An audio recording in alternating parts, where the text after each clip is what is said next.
Hello and welcome to the Runners World podcast with me, Rick Pearson. And me, Jane Maguire. Today we're talking with Jamie Hay about a record-breaking relay to help battle climate change. It's a hell of a relay, Jane, isn't it? It's a big old proper relay. undertaking. Yeah. 18 countries. It makes... I couldn't organise a relay around my local area, let alone... It's 40... How many days? 46? 38? 38 days? 38 days. Incredible. Yeah. Incredible. An amazing Very message. inspiring. And I think, it is very inspiring. So Jamie's on in a second. Oh, I don't know if you know, but the London Marathon happened on the weekend. Kind of a big deal, isn't it? It's a huge deal. It's a huge deal in London. And yeah, just starting with the elite. So in the men's race, Kenya's Amos Kipruto won in a time of 2:04:39.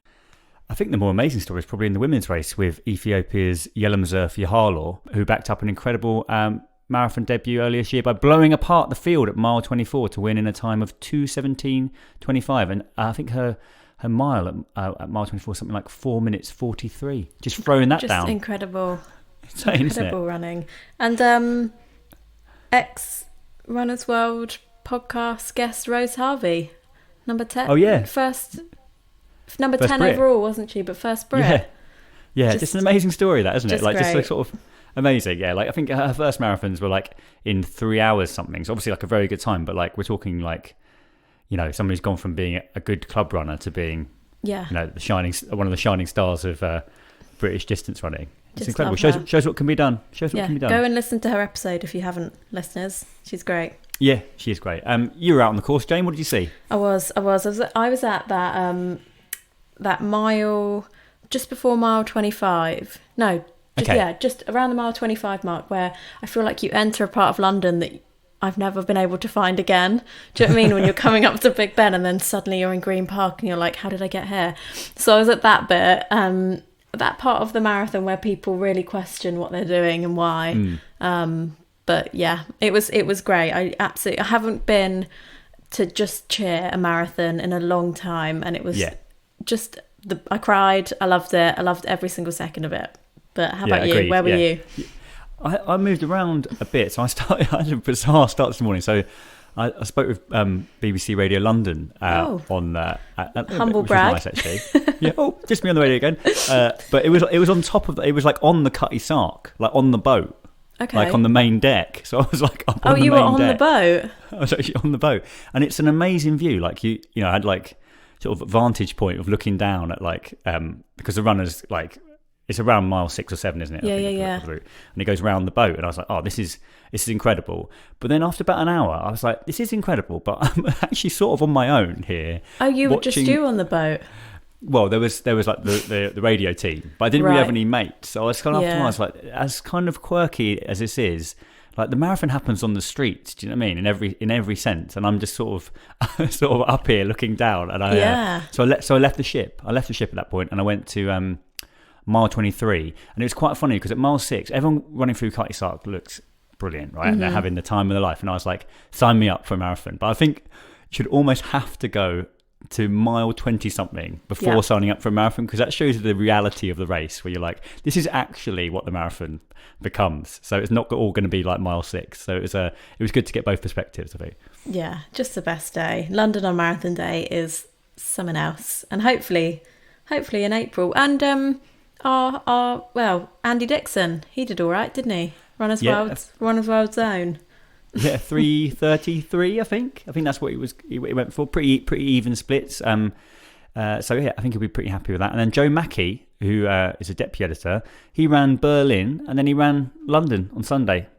He's sort of pacing his mate around London. He said it was very enjoyable. But there you go. Yeah, it was great. Great to be seeing it again. And congratulations to everyone who took part. Guest of the week. Here in the studio, guest of the week. Sometimes on the phone, could be an athlete, could be a physio, or a complete unknown. So we're joined today by Jamie Hay, the co-founder of Running Out of Time Relay. So Jamie, welcome to the Runners World podcast. Great to have you on. Thank you, Rick. Yeah, lovely to be here. Can we start then just by letting our listeners know what is the Running Out of Time Relay all about and what's it trying to achieve? Yeah, sure. So the Running Out of Time relay is a 7,767 kilometre non-stop relay from Glasgow, Scotland to Sharm el-Sheikh in Egypt. And the reason for those two locations is that Glasgow is the host city of COP26 and Sharm el-Sheikh is the host city of COP27. And so this is a relay that is... has a baton which contains a message on climate action, and we are, as I say, running 24 hours a day for 38 days. I should say running, cycling and sailing, and the whole aim is to get this baton from A to B without the use of fossil fuels. Wow. And I mean, Rick, we've tried to organise some Runners World relays in our time. I say we, you have. How does that work? How hard is that to organise? Because we couldn't do it around the M25, let alone... like, what? Did you just look at a map? How did you do that? Yeah, well, we started, doing these relays in 2013, actually, as a reaction to the Boston Marathon bombings. So my friend Danny and I, we saw what had taken place there and wanted to do something as a kind of act of solidarity. So we organised a non-stop relay from Los Angeles to Boston, and that's kind of where we got the bug for it. You know, the relays are a great way of having lots of people take part, whilst everyone still feels like they've got their own moment within it, and it's a great way to unite people behind a common cause and mission. So it's been a lot of fun. So we've been doing them for, say 9 years. This is a different ball game. You know, this is by far the most complex that we've ever had to do. Multiple, we go to 18 countries, multiple languages, cultures, geopolitics. It's taken, I think, about 9 months of planning to get to this point. Amazing, absolutely amazing. And where is the relay currently? It's because it sort of started on Friday, right? Is that right? Yeah, we launched in Glasgow on Friday from Sunnyside Primary School. So they were great. They stepped in at the last minute. We were due to have 2,500 kids launch on Glasgow Green, but unfortunately it was torrential rain, 45-mile-an-hour winds, and we thought, we'll have kids blown halfway to Orkney if we do that. So we had to unfortunately cancel 24 hours before we were due to take part in Glasgow Green. So we Sunnyside stepped in. The three of the children there came up with the message in the baton, which is really lovely. And then so they ran through the sports hall with all their friends, sort of cheering them on as to symbolise the start of the relay. And from there we've been down through to Carlisle, then down to Liverpool last night, and I think currently it's somewhere around. By the end of today, it's around Nottingham area. But yeah, it's live on our website. There's a GPS tracker in the baton. If you go to the website, it's runningoutoftime.com, but with hyphens between the words, /map, and you can see the baton in real time. Brilliant. That's like the ultimate map, dot watching that, Jay-Z. You could be dot watching for over a month. And what is the message in the baton? Is it a physical baton that you're going to open, or can people read the message, or is it a secret? What's the deal with that? Yeah, so the message on the website, we're encouraging people to go on and sort of show their support for it. So I think about 250,000 people have now done that, which is really exciting. The message is calling for quality climate education for all, and it's really focused around providing the funding, policies, training needed for young people and teachers. So yeah, the kids did an amazing job of coming up with it, and so that is on a scroll that's inside part of the baton. So it's English one side, Arabic on the other, and it won't get opened until we get to Egypt, where a school in Sharm el-Sheikh is going to read it out to world leaders. Wow. So it's pretty powerful, isn't it? So can we talk about some of the run routes then? Because it goes through 18 countries, I believe. Yeah. I mean, presumably there's sort of mountain ranges, deserts. Let's talk about some of the terrain. What's some of the highlights, or maybe the most challenging parts en route? Yeah, absolutely. Well, we go. Where do we start? So a lot of it's challenging. We go over the Austrian-Italian Alps. So that's at the top of there. We're looking at a glacier that's basically sort of being destroyed by the rate of global warming. So that's a really challenging but also beautiful part. We go down to Venice, we go across a lot of the Balkans countries. We've got sort of quite desert terrain in the southern part of Israel, in the Sinai. So yeah, we've got, from forests to glaciers to deserts. We are sailing across the Channel, we're sailing across the Mediterranean. So yeah, it's a bit of everything really. I'd rather have the Mediterranean bit personally. And what did you find all these runners, or are people volunteering, or can people join in? Yeah, absolutely. So right now, anyone listening can go to the website, see where it is, see what stages are left, and if they'd like to join one. And it's open to just the general public. So we've got I think 736 individual stages. Most are about 10 kilometers long, but they do vary, and anyone sort of in the area can just go on and join a stage, and more than one person can do a stage. So it's been amazing. I think the thing that always astounds me with when we've done these relays is you've got people who will turn up at 2 a.m. On a Wednesday and in the middle of nowhere, and they will have put their faith in us and all the runners before them that are working to get that baton to them, and then for their 10 kilometers they know that all the runners yet to come are relying on them to complete their stage. So you've got this great kind of sense of jeopardy with it as well, that if any single one of these people doesn't show up, then the whole thing falls apart. So it really is, requires real collaboration, unity, to make it happen. You're sat in a lovely house on a sofa. You're not on the relay now. Are you joining any bits of the relay?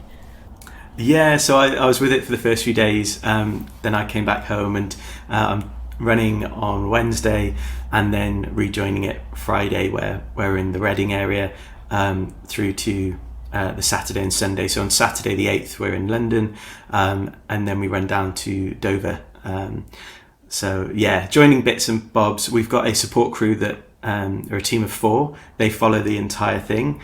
So they're the dream team. We've got Emily, Mike, Abby and James. They've all got a specific role in that car, so that they play a vital part of getting this thing from A to B. Have you had any famous runners, well-known runners, sign up to take part? Yeah, so we had Jasmine Paris took some of the late night stages. Damien Hall's taken part later on, but it's been a real mix from from kids to presidents taking part. So we've got, I think, the President of Slovenia taking part, Prime Minister of Cyprus. So it's been fascinating sort of seeing all these people just discover it and want to help move it along. And the idea of, back to the message, the idea is we educate kids about climate change and we teach more about climate change in schools. Yeah, that's part of it. I mean, there's so many countries that are doing so much in terms of the curriculum. I think the big challenge that we've got is that young people are not necessarily often put at the forefront of the conversation around climate change.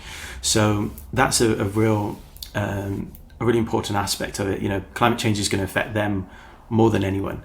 So they'll have to live with it longer than us, and so it's really sort of looking at how we can put in place a consistent educational kind of curriculum for all countries, to have the proper funding and policy changes that need to take place to support that.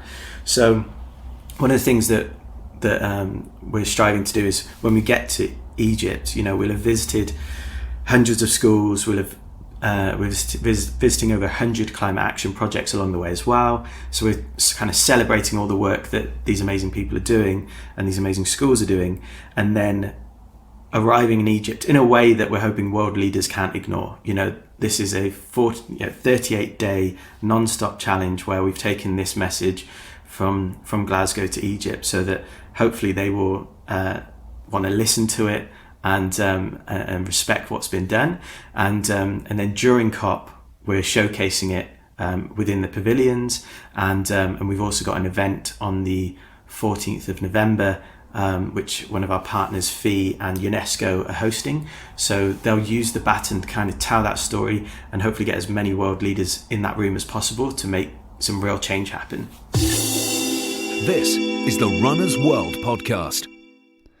Why do you think the relays are a powerful symbol or can convey a powerful message? I think so. I think it is powerful when I ran a stage, the 5th stage, so it's quite early on.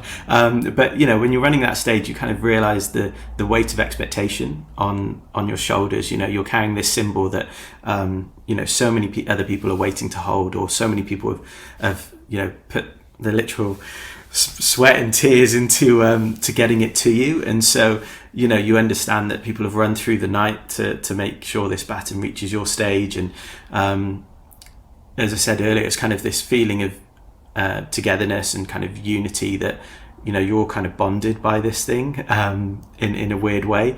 And so I think that has fantastic power.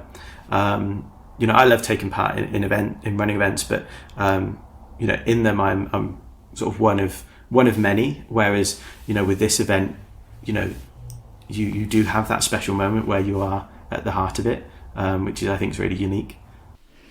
And why running? Because obviously when you're crossing the channel, when we say sailing, do you mean you're not like are you rowing a boat? Like, is it, or are you just jumping on like a cruise? No. So the whole the baton never gets moved by fossil fuels. So right. When we get to Dover, we're actually going to then cycle to Folkestone, where Folkestone Rowing Club are going to row it out to Conrad Coleman. So Conrad owns he's a racing sailor, and I'm not in the boating world, so I've probably butchered that phrase. But he's offered to take one of the crew. So we'll row one of the crew out to his boat, because his boat couldn't be docked because there's the sort of essentially you can't have your sail up at Dover Port, so he has to stay out in the waters. So we're going to row the baton with one of the sport crew out to him. They might have to swim a couple of meters out to his boat and then get in the boat. He will sail it to Calais, and then we'll do the same the other side, where it'll then get rowed into Calais port. And then when we get to Athens, we've a trimaran that the crew will jump on. And this trimaran is a racing trimaran. It's one of the fastest sailboats on the planet. So they'll be sailed to Cyprus, and then from there they'll run a bit of Cyprus, and then later that day they'll be back on the boat sailing from Cyprus to Israel. And why running? Like, you could have cycled this, I guess, in 20 days, not 40 or something. But why running? Yeah. Why do you think that's important? Yeah, it's important to us as organisers. We love running. It's I think the combination's quite nice. We do have some cycling within it. It literally wouldn't be possible to get from A to B in the time needed. But yeah, I think there's something really special about running in terms of that. You also get a lot more people involved. So by having the 10-kilometre stages, if we'd cycled it, you'd find that you could have one cyclist that could do a whole, cycle for half a day. So it brings a certain amount of, pain involved in terms of, that sort of blood, sweat and tears that goes into the running side. It's always been a part of everything we've done. This is actually the first event where we are introducing a little bit of cycling. So historically, it's always been running for us. Were there any parts of the relay, any legs that were hardest to fill? I'm thinking like the Cyprus leg. That sounds pretty good. I bet that was like a bun fight for Cyprus. But was 2 a.m. wolf infested part of Europe. Was there anyone that was particularly hard to get people to do it? Well, that's great. So there's still stages available. So in Montenegro and Albania, we're working to recruit people out there. In the UK, Wales has actually been quite challenging a little bit. So we've got some stages that took a long time to fill just above Swansea. I think part of it is the time. not many people want to get up at 1 or 2 in the morning, and especially what we found with these relays is there's a kind of psychology to the sign up process. So no one really wants to put their name, be the first name on the sheet when they've no idea if anyone's for 30 miles either side is going to be able to bring the baton to them, or if they've got anyone to pass it to. So you find there's kind of, it just builds real momentum as people kind of put their faith in it and put their name down for a stage in the middle of nowhere, and then you see it fill up either side of them. What happens if it doesn't fill up? Is that the support team, those 4 guys? Jamie's getting back out there. Yeah. I'm off to Swansea. Exactly. Yeah, exactly. So that's the way it's been working. We've not had anyone drop out that we've not been able to replace so far. But that's always the worry, is that someone will drop out last minute. So we in that scenario is a case of, so yesterday we did have a dropout where it was in Widnes to Warrington, and so everyone was on Sunday after lunchtime on the phone to every running club within about a 20-mile radius, trying to get hold of was stalking people on Instagram, finding runners, and just ringing around everyone we could. And thankfully a guy called Mark stepped forward and filled the gap for us. But that tends to be how it works. We try and just lean into the communities in the area, try and see if someone will take it, and then worst case is that the support crew step in. Other than getting the baton safely to Egypt, what would kind of qualify as success for this? What do you want to what would you love to come out of this relay? Yeah, I think that's a good question. The policies that some of the partners they're asking for, and the things that they want to change are real measurable things. So in 6 months' time, hopefully we can look back on it and say, yes, we got this baton to Egypt, but and as well as that, it made real change happen, so that the education of tens of millions of children has now been changed. That would be really cool. There's a documentary being made of the project, so as people participate, they might notice the documentary team at different stages. Inside the car, we've got James Laval, who's a filmmaker. He's done work with National Geographic and Discovery Channel, so he's following the whole journey, and we're working with a production company called Redwood, who are producing a documentary. So at some point next year that will be released, and hopefully that will have a really important impact as well, and a bit of legacy to it. So I think those are kind of two of the things that would be great to see happen. But right now I'll just be happy for it to get to Egypt. Joe, thanks so much for coming on the Runners World podcast, talking about the Running Out of Time relay. If people want to find out more about it, let us know. Can you let us know the website again just now? Yeah, it's running-out-of-time.com. Or we're on social media at Climate Relay. So I really encourage people to go and check it out. It's we're posting live sort of every few minutes from what's happening on the road, and and hopefully those listening, if you're interested, we'd love you to be a part of it. Great, Jamie, thanks again for your time. That's brilliant. Very welcome, thank you. So that brings us to the end of this week's Runners World podcast. A huge thanks to our guest Jamie Hay, and to you, of course, for listening. You can once again subscribe to 3 issues of Runners World for just £5. Head to hearstmagazines.co.uk/Runners World podcast to get this offer.